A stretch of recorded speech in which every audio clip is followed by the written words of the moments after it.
places in the world where maps stop making sense, where paths don't lead you out, but deeper in, high in the Carpathian Mountains, there are stories people don't talk about anymore. Stories about something that watches from the trees. Something not human. Old Ukrainian folklore speaks of creatures called the dog-headed men, beings with the body of a man and the head of a beast. But they are not animals, they think. They wait. And they know the forest better than you ever could. A group of hikers once went deep into those mountains, experienced, prepared. They had everything they needed, or so they thought. On the third day, things started to change. Their path was no longer the same. Landmarks disappeared.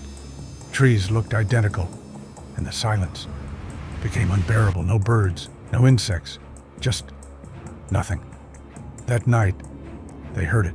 Footsteps, slow, heavy, circling their camp. At first, they thought it was a wolf. But wolves don't walk like that, and they don't stop. Right outside your tent. Listening, one of them whispered. Do you hear that?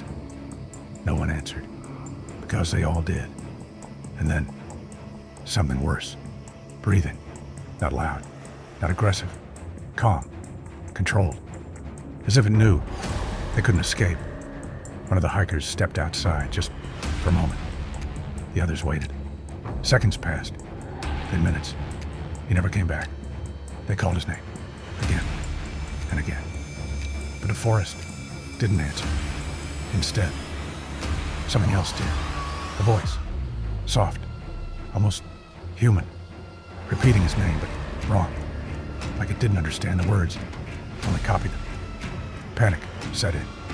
They packed everything, tried to leave, but every direction led them back to the same place, their own camp, as if the forest itself was trapping them.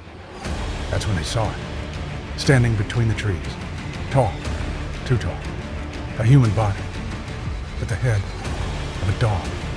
Its eyes reflected the firelight, bright, unnatural, and its mouth was smiling, not like an animal, like something pretending to be human. One of them screamed, another tried to run, but the creature didn't chase. It didn't need to, because it already knew where they would go. It watched, silent, patient, and then it spoke, not in its own voice, but in theirs, perfectly, calling them back, one by one. They followed. Days later, rescue teams found the campsite empty, no blood, no signs of struggle, just abandoned gear and one camera, still recording. The final footage showed darkness, heavy breathing, and something moving closer, slowly, carefully, as if it didn't want to be seen, but wanted to be heard.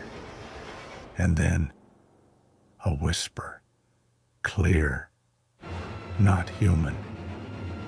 You were never lost. You were brought here.